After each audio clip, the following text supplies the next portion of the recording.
Plan to live 5 years longer than the average. 1 in 3 people will. We talk about longevity and retirement planning right now on Retiring Today. Hi, I'm Molly Nelson here with Chawn Honkomp and Loren Merkle. They're both certified financial fiduciaries and certified financial planners. Chawn is also a CPA. So I pulled out some facts for today's show. And these facts really illustrate, Loren, why it's important to plan for longevity in retirement. Well, one of the biggest concerns of people that come in to talk to us about their retirement plan is they don't want to run out of money. They want to have a good retirement. They want to live a really purposeful retirement, and they don't want to run out of money before they run out of time. And longevity can really play into that, especially what we're seeing is the last 3 to 5 years of somebody's life can be the most expensive 3 to 5 years due to healthcare costs. So throw that on top of the fact that people are living longer, it's a real concern of most peer retirees. And it should be a concern because the facts are that I know a lot of people that I know that are in their 60s will say, well, my dad died at 53, so I don't think I'm going to make it very long. And that is a legitimate concern. But this generation, baby boomers right now, we have some facts about how long they're living that really should come into play when they're planning for retirement. So let's get to the facts. These are from the Social Security Administration, and they say a man who reaches age 65 today is projected to live until age 84.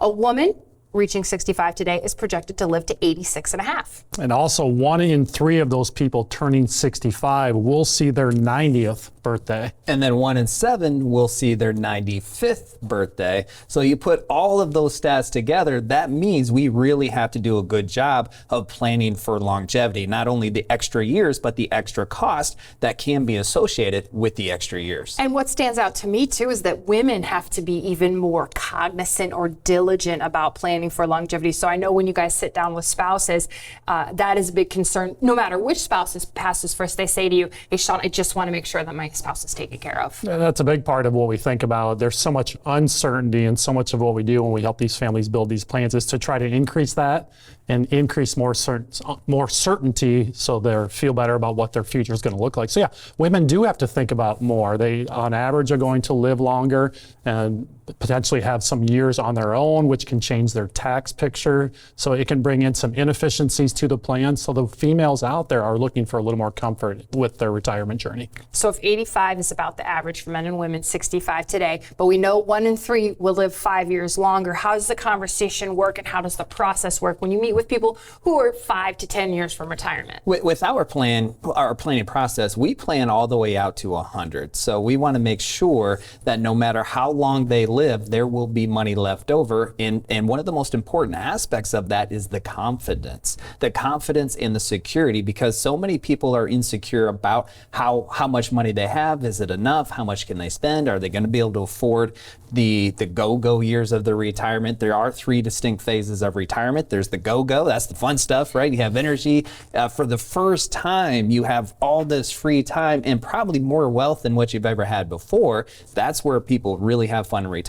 And then eventually that transitions to the slow go and then the no-go years. People really emphasize those go-go years and they want to spend more to make sure they have fun. So we, within our planning process, will say, hey, what happens if you live till age 100? How much money can you spend from your investable assets? How much of the investable assets will be left over? What is your Social Security going to look like at that time? And then the other income sources they might have, and what could healthcare costs look like? How can you pay for those? Do you pay for those out of pocket, or do you offset some of that risk through some of the other ways? So the planning process is, hey, let's plan forever. And if you don't make it to forever, then you have some left over and you will still be able to experience your life the way you wanted to as you went through those different phases. Do you guys get a lot of pushback when you say you're going to plan to 100, or do people realize that it's financially less risky to plan for longevity, and if you don't get the longevity, you're still doing okay? Most people understand, and most people want to plan from a conservative standpoint, which means let's assume you're going to spend a little more than what you think you need. Let's plan for living longer than what most people people think they're going to. So we see the full spectrums. As we're looking through our plans and we're talking with you, oftentimes we'll look maybe every just kind of 10 years, that first time we're looking at a plan, say, all right, here's how things look at 80. Normally not too many chuckles then. We get to sometimes say, all right, here's how life looks like at 90. And a lot of times some people will say, all right, not worried about that. You're telling us that not going to be here. Your family history tells you that. But some people do. They're still going. And we get to age 100. And oftentimes a lot of people say, hey, don't want to be here, but even there, some people do plan on living all the way to 100. So that's where the customization is so powerful that you're going to have a sense, you have a sense of maybe how long you're going to live or want to live. A lot of people say that, but having those numbers, that plan behind it just helps people just feel better about what is going to be in front of them. Yeah, that reminds me, last week we just met with a couple, built their plan for the first time. We showed them what happens when their plan works all the way up until age 100. And their response to that was they just laughed. they just like, there's no way we don't want to live to age 100 is what they said. And they said, can we rework the plan? Can we rework the plan so the assets don't last until age 100? And their thought process was, we don't want to live till age 100. It's the high probability we're not going to. Let's enjoy our go-go years more. So their initial plan was saying, like, hey, what happens during their go-go years? They're spending $7,000 a month. Well, that lasted till 100. They didn't want it to last till 100. So we said, okay, what happens if you spent $8,500 a month right away in retirement? And we did that for a period of 10 years. And then their assets ran out closer to that age 90, 95, which was acceptable to them because they just wanted to experience the go-go years in a more meaningful way to them with less concern about age 100. So everybody's different. Some people really find the security and more confidence with saying money's going to last forever. And some say, hey, let's have fun now. Show us how to have more fun now. And that's the beauty of the customizable nature of the plans. Whatever you want, let's build that plan. I'm still thinking about being 57 and thinking about age 100, but that is part of the planning process. Let's talk about the flip side of that, though. Let's talk about somebody who's 57 who comes in, Chawn, and says, we want to retire at 63. And here's what plans we have. Here's what we want to do for travel. And you build the plan out and you tell them, hey, this isn't going to work. You're going to run out of money. I'm just pulling 85, and that's probably not where you want to run out of money. How does that process go? We certainly experience those types of scenarios because everybody's plan is built on, their facts at the time. When we first build that plan, we're trying to get all the best information we can. What you have for balances, what do you have for potential future, guaranteed income sources like Social Security and things like that. So we're trying to use everything we can to build that plan, and then we always have to make assumptions. Whether it's that first time we help you build that plan, we've got to make some assumptions, but at any point in time that we're looking at the plan, we're still making some assumptions. So using that best information, we do oftentimes see, all right, at 85, that's when potentially you run out of balances. And then that conversation often goes, hey, does that concern you? And then based on what your thoughts are and just kind of what your vision is for retirement, that's where we get some of that feedback. So we do get those where often people will say, yeah, I am concerned. I do want to have money around at 85. I expect to live to 90. Or maybe I do only expect to live to 85, but I've got legacy goals. So that's where the value of having the plan shows and saying, all right, now we're going to have some important decisions to make, right? We've got to be very intentional about what's going to be in front of people for the next several years. If we can do things to, by implementing the tax plan, if we can save on taxes, that provides people with more income. That can push out that time frame of when potentially they run out of balances.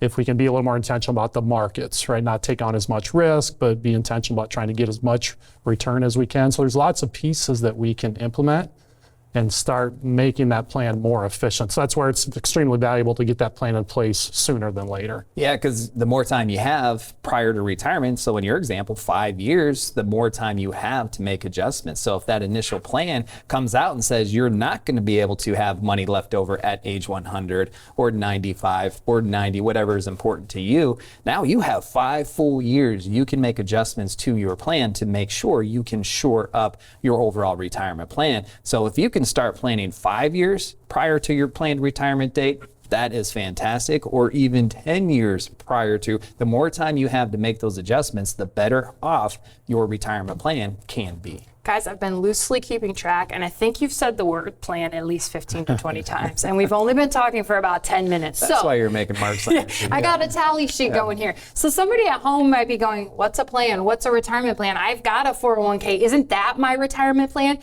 Yes, but there's more. Chawn alluded to it. If you save money on taxes, then you have more money to spend in retirement, but there's even more than that. You can see it all play out during our online Journey to Retirement workshop. This is a complimentary workshop that you can sign up for and then see what a comprehensive retirement plan all entails. You could sign up right now by grabbing your phone and texting Journey to the number on your screen. We've got a lot more to talk about when it comes to longevity, but first we're going to answer a question we received recently during that online Journey to Retirement workshop in a segment we call Your Journey, Your Question.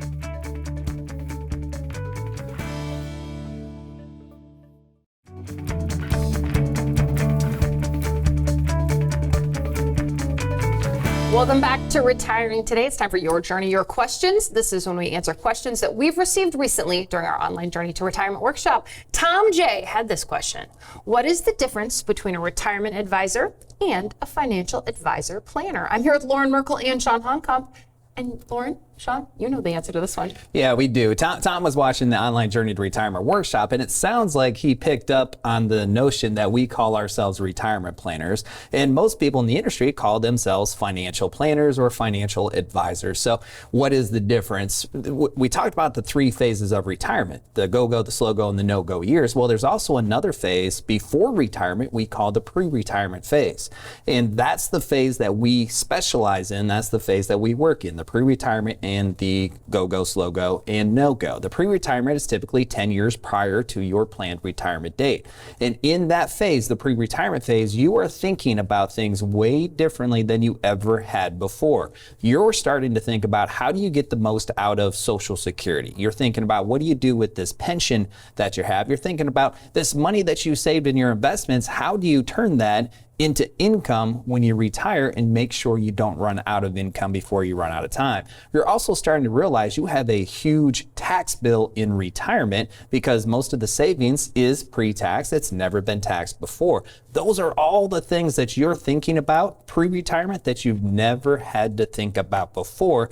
That's where we specialize, and we build the retirement plans to show people all the answers to all of those different things that they're thinking about. And that's the stuff we were talking about in the online Journey to Retirement workshop through our hypothetical couple, John and Sue, and showing them their retirement goals and the strategies that they used. That's why we call ourselves a retirement planner. When you're 20 years old, 30 years old, even 40 years old, you're thinking about the world much differently than when you're 10 years out from retirement. Yeah, and you guys find that a lot of the people that start working with Merkle Retirement Planning worked with maybe a financial advisor who specialized more in investments. But then when they get a little closer to retirement, they realize, oh, investments are great. I've been working really hard on that, but there's a lot more in retirement. And that's what we all are used to when we first start saving when we're younger. It's about the investment plan only. We're trying to build and accumulate as much as possible. And that's where about 95% of all the advisors out there focus solely on that investment piece of the plan. Whereas with our process, we've got all those 6 areas that we focus on. So that's a great takeaway, is that not all advisors do the same thing. And a lot of the families and individuals that we start working with have had that experience of working with that investment focused advisor, and then they get to this stage of life and realize it's about much more than just that. It's all 6 areas that we focus on. And then most of them realize that, hey, they're ready for something different. They know they need more out of this relationship. You're looking for more out of that relationship. I just went through this last week, having that first visit, a connection visit with a new individual. She's retired about 1.5 years or so, and she started working with an advisor that was affiliated with her employer. And then now in that time frame, she came to us realizing that she needs to do more. And we had this exact conversation where she realized in the few years of working with that advisor, it's solely been about the investments. And there just really wasn't much they could do for them because it becomes more transactional. Right, ours is much more process-driven and relationship-driven, where the investment advisors oftentimes is just more transactional. And now she's very interested in everything we do, and we're going to have some further conversations. Yeah, and Chawn mentioned those 6 areas. Let's take a moment with that because that's new to a lot of people. A Retire Secure Roadmap, this is the visual representation of a Retire Secure Roadmap. This is what you help people build. And these 6 stops on this beautiful journey to retirement, they are what is included in their detailed written plans. Stop number 1 is the most important, it is what is on the top of mind of most people thinking about their retirement. It is their lifestyle plan. This is all the fun stuff that they've been thinking about. But shortly after they think about their retirement dreams, they're thinking about how do they pay for those retirement dreams. And that's stop number 2. That's the income stop. And then you have the taxes, the investments, the healthcare, and the legacy piece. All 6 of those comprise of, that's what the Retire Secure Roadmap is comprised of. And it's a proprietary plan that we have built based on the experience over the last 20 years that we have had, allowing people or working with people to make that transition from the pre-retirement world to the retirement world. All of those 6 pillars, those 6 stops along the way are absolutely pivotal to making sure people can do it with confidence. We'll continue talking about longevity and your retirement next.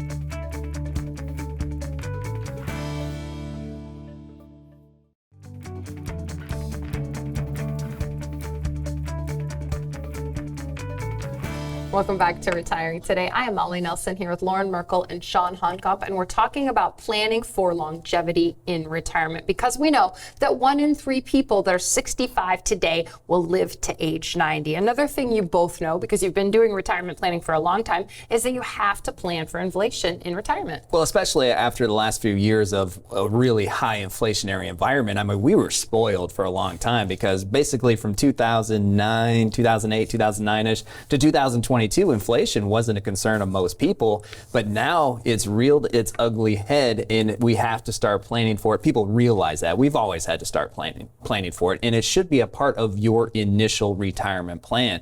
There was a time a couple years ago, somebody came in for a plan, and he was a do-it-himselfer. He'd always done his own planning. He brought his plan with him, and it looked really good. In fact, he had excess money at the age of 100, like we've been talking about, but then when we built the plan together, we showed him running out of money in his early 80s. The main difference between the 2 plans, he didn't account for inflation. Our plan accounted for inflation. Now, the good news is because we realized what the error was right away, we could then fix the plan, and ultimately his plan worked really well. But that's the danger of not including inflation in your overall plan, is you can wake up one day in your late 70s, early 80s, and things aren't as what you originally planned for. Yeah, and that's not what anyone wants in retirement. So talk to me about fixing the plan, both of you. What does it look like? How you don't necessarily just have more money all of a sudden. We know that you need more to buy the same stuff, but what do you do with the plan to account for inflation? We've got to be aware of what the lifestyle need is going to be. So part of building that plan is working with families to identify what amount do you think you need to do everything you want to do in a typical month or typical year, and then we've got to start factoring in inflation. And then we've got options, so based on what the plan's telling us, one thing, we could just spend less. Not too many people. That's fun. It's not fun, just like inflation's not fun. Not too many people want to do that, especially when we talk about these go-go years where people maybe want to spend more. So now we've got to start looking at the different assets that are part of people's plan. You've got some guaranteed income sources. Most private pensions don't have an inflationary piece to them. Some might, but most don't. Social Security is nice because you do have that COLA, that inflationary component to Social Security. So we want to be aware of that and know that that's going to increase year after year. And then we've got to fill in the rest of a person's lifestyle need by taking distributions from their balances. And that's where the inflation can have the big impact, is if your lifestyle is going up, that requires you to take more out of your balances to cover your lifestyle need. Well, what if we're in a down market at that point? So we've got to account for inflation while also accounting for the investment risk and the volatility in markets. So it's all these moving pieces. We talked about those 6 pillars that are part of the Retire Secure Roadmap. There's a ton of overlap between them. So as we're thinking about all these risks, as we're implementing certain strategies, we've got to be aware of the entire plan. And as we're addressing inflation, there's going to be an impact on income and investments and all those pieces. And there are so many different ways you can account for inflation. In the online Journey to Retirement workshop, Chawn and Sue account for it in so many different ways. By optimizing their Social Security, they added an extra $90,000+ over the course of their retirement. That helps them plan for the higher cost of goods and services later down the road. By building a recession-resistant portfolio, so their portfolio doesn't blow up and lose 30 to 40% when we go through these downturns in the market, that can also add to their spendable income to offset the cost of higher goods and services down the road. When we build their tax plan and they are able to save over $100,000 off of their retirement tax bill, that also goes into their pockets so they can spend more to account for higher cost in goods and services down the road. So all of those different ways you can account for inflation, but you have to be really intentional and customized. That's where the Retire Secure roadmap, that customization is so important. Just last week, a conversation I had with a family we've been working with for a long time. We have their Social Security strategy built out, and they came in for one of their plan reviews, and they said, my neighbor keeps telling me that he took his Social Security at 62. Tell me again, why are we not taking our Social Security? And then we looked at their plan and we showed them, here's what happens if you take your Social Security right now. Here's what happens if we stick with the plan that we built, and the long-term outcome of the plan was much better if we stick with our plan as of taking it right now, but it's different for everybody. It might have been better for their neighbor to take it at 62, but we know for them, and now they know for sure it makes more sense for them to stick with the plan, which was not to take it at 62. You can see how John and Sue planned for inflation and so much more during the online Journey to Retirement workshop. But one more thing I just want to mention quickly, we do go over this in the Journey to Retirement workshop, is healthcare, because we know in that last phase of retirement that you call the slow-go years, healthcare can really eat into that retirement savings. And the facts would point to that as well, because we know that about 70% of those turning 65 today will need some form of long-term care. Women about 3.7 years and men 2.2. So even though you don't necessarily want to plan for that when you're 57, it's something you talk to people about all the time. Just another risk category that we have to be aware of as time goes by. And to think about the healthcare, you got to really think about both pieces. It's the typical healthcare that we're used to, doctor visits, medications, maybe prescriptions, things like that. And then there's the long-term care component. Those are separate, right? And those are going to potentially require separate dollars and use up a separate portion of your total portfolio. So we have to be aware of those. We don't know what that journey is going to look like for anybody. It could be an extended stay. We often see that where somebody maybe spends 5 to 10 plus years at a facility, versus it could be zero stay at all, right? If we passively peacefully in our own bed at the age of our choosing, that can be an ideal plan for most people. And the cost of healthcare is real. The most recent study through Fidelity.com says the cost of healthcare per individual on average is about $165,000. So for a married couple, we're talking over $350,000. And this is where the healthcare costs and inflation marry together, because as healthcare costs increase, which typically increase higher, faster than the normal cost of goods and services, that number is just going to continue to grow. So we have to plan for that early. The earlier, the better. And that's why if you can start planning for your retirement, including how to adjust for inflation, how to adjust for healthcare costs at 10 years prior to retirement, that's going to put you in a better position than if you wait until you're thinking about retiring next year. You can still get it done. It's not too late, but you have more time to adjust. That's going to lead to a better plan. Yes, so don't wait. There's no time like the present to get started on your journey to retirement. You can text Journey to the number on your screen. Sign up for a time and date that works for you. You will learn a lot about your journey to retirement. This is Retiring Today, and we thank you for watching.